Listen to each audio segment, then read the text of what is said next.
YS Vivekananda Reddy గారి హత్య కేసుకు సంబంధించి సిబిఐ కోర్టుకి ఫర్దర్ ఇన్వెస్టిగేషన్ చేయలేము అని కేసు యొక్క ఆంతర్యం ఏంటి అనే అంశం గురించి మనతో మాట్లాడడానికి ప్రముఖ పొలిటికల్ అనలిస్ట్ కేఎస్ ప్రసాద్ గారు ఉన్నారు. ఆయనతో చర్చిద్దాం. సార్, అదే ఫర్దర్గా వాళ్ళు ఇన్వెస్టిగేట్ చేయలేకపోవడానికి కారణం ఏంటి? అంటే వాళ్ళ దగ్గర ఎలాంటి ఆధారాలు ఉన్నాయి, లేకపోతే ఆధారాలు దొరకలేదా, ఏదైనా తారుమారయ్యాయా, ఏమంటారు? ఇప్పుడు పాడిందే పాడరా పాసిపల్ల దాసరి, చెప్పిందే చెప్పి బుర్ర గింగిరాలు తిరిగిలే చెప్పారు. రెండోది ఏబి వెంకటేశ్వరరావు గారి సిట్ రిపోర్ట్, మాంతి గారి సిట్ రిపోర్ట్, ఈ రెండు ప్రాథమికంగా పరిగణలోకి తీసుకొని సిబిఐ. రెండోది ఇందులో ఇంకొక పాయింట్ ఏంటంటే, ఒక ఇన్వెస్టిగేషన్ ఆఫీసర్ ఎవరైతే రామ్ సింగ్ అని ఓ డిప్లాయ్ చేసిన వ్యక్తి తనకి నచ్చిన రీతిలో ఒక సిబిఐ చీఫ్ రిటైర్ అయ్యే లోపుగా ఈ కేసు అంటే December 25 లోపున అవినాష్ రెడ్డిని అరెస్ట్ చేసేయాలి, ఈ కేసులో ఇతనే ముద్దాయి అని ప్రూవ్ చేయాలన్న తపనలో పప్పులో కాలేసిన ఇన్వెస్టిగేషన్. తదనంతరం రామ్ సింగ్ అనే వ్యక్తిని పక్క తప్పించి సుధా సింగ్ మేడం గారి త్రూగా ప్రాపర్ ఇన్వెస్టిగేషన్ జరిగి అవుట్కమ్ విత్ క్రిస్టల్ క్లియర్ తేల్చిన తర్వాత రామ్ సింగ్ చేసిన దాష్టికాలన్నీ బయటకు వచ్చాయి. అంటే ఫస్ట్ సుధా సింగ్ మేడమే చేశారు. అదొక brutal robbery and conspiracy with a murder.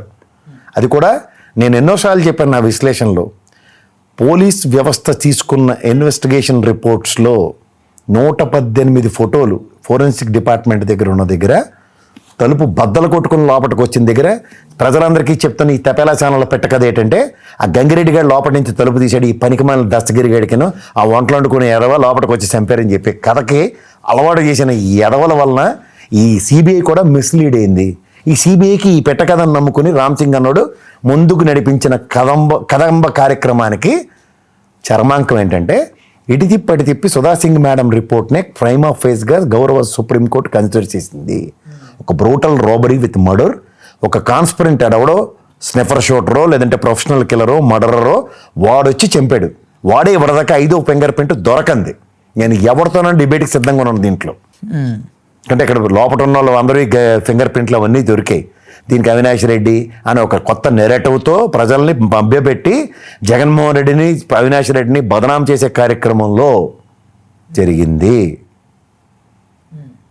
ఎందుకంటే జమ్మల మడుగులో ఎవరైతే ప్రభావతమ్మ అన్న ఆవిడ ఒక క్యాండిడేట్ కింద నిలబడదాం అన్న దగ్గర వివేకానంద రెడ్డి గారు రాత్రి వెళ్ళి ఆవిడని బతిమాలో కన్విన్స్ చేసి ఆవిడ పులివెందుల ఆడబడుచునని సగర్వంగా జగన్మోహన్ రెడ్డి గారికి అవినాష్ రెడ్డి గారికి సంఘీభావం ప్రకటించిన తర్వాత లేని రాజకీయ కోణాన్ని వివేకానంద రెడ్డి గారు ఏదో ఎలక్షన్లో అవినాష్ రెడ్డి బదులు అతను పోటీ చేస్తానన్న కాన్స్పిరసీ స్టోరీని నెరేట్ చేసుకుంటూ అసలు ఇదన్నిటికన్నా ముందే అవినాష్ రెడ్డి గారి పేరు అనౌన్స్ చేయబడింది. ఎక్కడ? పులివెందుల్లో. ఏది ఆయన రాజశేఖర రెడ్డి గారి సమాధి దగ్గర. సో అక్కడ అనౌన్స్ చేసిన ఈ లిస్ట్లో సంఘీభావం ప్రకటిస్తూ వివేకానంద రెడ్డి గారు ఎలక్షన్ క్యాంపెయినింగ్ కూడా స్టార్ట్ చేసి ఆ నియోజకవర్గాలన్నీ తిరిగి వచ్చిన తర్వాత తెల్లవారుజామున జరిగిన ఒక దాష్టికం. తదనంతర పరిణామాల్లో గౌరవ సుప్రీంకోర్టు తీసుకున్న పరిణామాల్లో ఇంకా ఏమైనా ఇన్వెస్టిగేట్ చేయాలన్నా దీనికన్నా ముందు సెషన్లో ఇంత గడ్డెట్టింది వాళ్ళకి.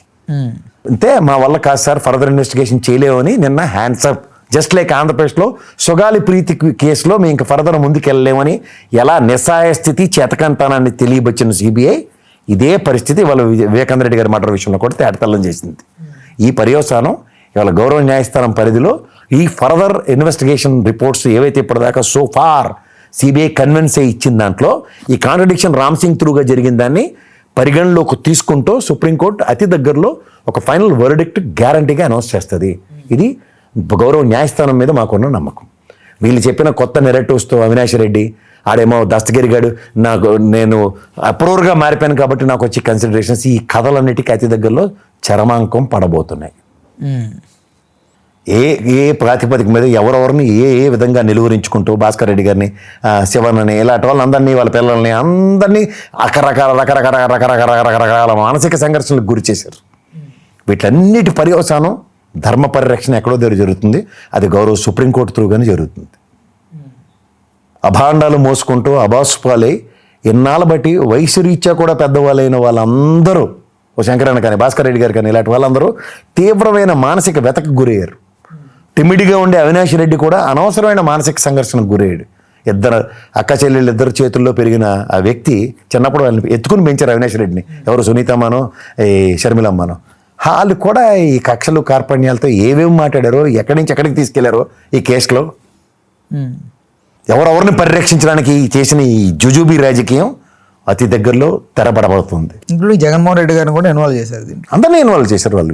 వాళ్ళు ఏం లేదు. భాస్కర్ రెడ్డి గారు అంటే అది ఇప్పుడు రాజశేఖర రెడ్డి గారు వివేకానంద రెడ్డి గారు చనిపోయిన తర్వాత ఆ కుటుంబానికి అంత పెద్ద మనిషి ఆయన స్థాయిని కూడా వాళ్ళు పరిగణనలోకి తీసుకుంటూ పెద్ద బాబాయ్ గారు లాంటి వ్యక్తిని కూడా ఈ తృణప్రాయంగా ఆయన కూడా దీంట్లో ఇన్వాల్వ్ చేయడంలో ఎక్కడైనా ప్రత్యక్ష రాజకీయాల్లో వాళ్ళు ఉన్నారా లేదా, ఏ ప్రాతిపదిక already Avinash Reddy track record ఏంటో, ఓసారి ఆల్రెడీ ఎంపీ సిట్టింగ్ ఎంపీగా రెండోసారి టికెట్ తెచ్చుకుని వాళ్ళ నాన్నగారే సంఘీభావం ప్రకటించుకుంటూ ఆయనకి క్యాంపెయినింగ్ చేస్తున్న దగ్గర వాళ్ళ మధ్యలో ఏదో పరపోచలు ఉన్నట్టు వీళ్ళు ఇష్టం వచ్చినట్టు నెరేటివ్స్ రాసుకుంటూ ఎక్కడి నుంచి ఎక్కడికి లీడ్ చేశారు దాన్ని.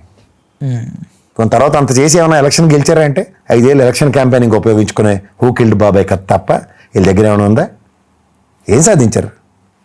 ఎంతమందిని ఇంత మానసిక వేదనలకి గురి చేసి ఏం సాధించారు? మాట్లాడితే గొడ్డల కథ ఎందుకు వస్తుంది సార్ మధ్యలో అందరికీ? అదే వస్తుంది. ఆ గొడ్డలి జస్టిఫికేషన్ ఎవరు ఇస్తున్నారంటారు?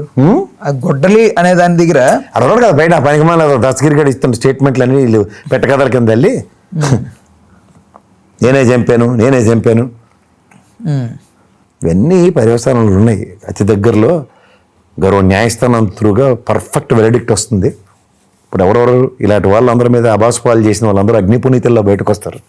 అప్పుడు కాలం వాటికి సమాధానం నిర్ణయిస్తుంది. అంటే దర్యాప్తు అయితే ముగిసిందని చెప్తున్నారంట, కాకపోతే విచారణకి అనుమతి ఇవ్వాలని కోరుతున్నారు కోర్టు అనేది ఒకటి వస్తుంది సార్. ఇంకేం విచారిస్తారు? ఎవరిని విచారిస్తారు? దర్యాప్తు ముగిసిందంటే ఏంటి అర్థం? ఫర్దర్ ఇన్వెస్టిగేషన్స్ ఉండవు. ఇన్వెస్టిగేషన్ లేనప్పుడు ఏమవుతుంది? మీరు ఎవరైనా ఫైండ్ అవుట్స్ ఇవ్వండి అంటారు. ఫైండ్ అవుట్స్ ఇస్తే ఏం చెప్తారు? మళ్ళీ ఇన్వెస్టిగేషన్ అంటే ఏంటి? మళ్ళీ పిలిచి విచారిస్తాం, కస్టడీకి ఇవ్వండి, ఇలాంటివి కుదరవు.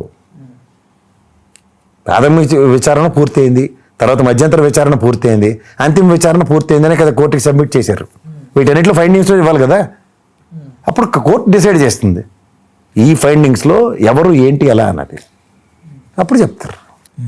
సో ఎప్పుడైతే మీరు ప్రాథమిక విచారణలో తీసుకున్న ఇన్వెస్టిగేటింగ్ అథారిటీస్ గౌరవ పోలీస్ డిపార్ట్మెంట్ తీసుకున్న 117 ఫోటోలు పరిగణలోకి తీసుకోవడం రామ్ సింగ్, అలాగే ఆ కత్తులన్నీ వెళ్ళి గొడ్డల్లో పట్టుకుని కాటార్లు అలా చెరువుల్లో పడ్డాయి, జమలమడుగులో పడింది, ఇందులో పడింది, అన్నవరంలో పడింది అనుకుని తిరుక్కుంటే ఎంతకంటే కాలక్షేపం చేస్తారు.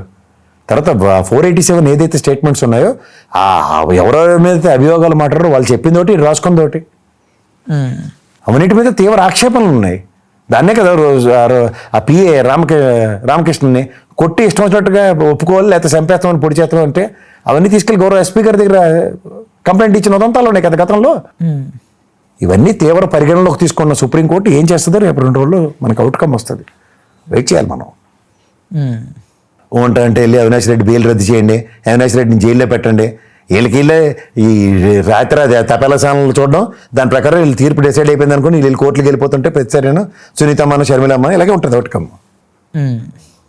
గౌరవ న్యాయస్థాన పరిధిలో ఎన్ని కన్సిడరేషన్స్ తీసుకోకపోతే అవినాష్ రెడ్డి గారికి బెయిల్ మంజూరు చేయబోతుంది. వీళ్ళు రద్దు చేసేమంటే చేసేస్తారా? ప్రయత్నించారు, ఇప్పటిదాకా అదే జరిగింది. ఏమైంది?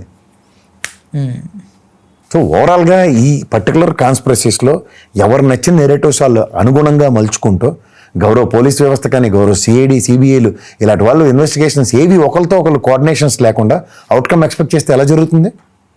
ఏబి వెంకటేశ్వరరావు గారి ఇన్వెస్టిగేషన్ రిపోర్ట్స్ అని, మాంతి గారి ఇన్వెస్టిగేషన్ రిపోర్ట్స్ ఇవన్నిటిని కన్సిడర్ చేసుకుంటూ ఫర్దర్ ప్రొసీడింగ్ సిబిఐ వెళ్తే మ్యాటర్ ఆఫ్ ఫ్యాక్ట్.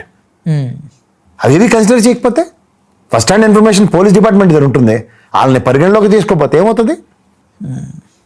అప్పుడు ఖచ్చితంగా ఇవన్నీ పార్లర్గా గౌరవ న్యాయస్థానంలో ఛాలెంజ్ చేయబడ్డాయి.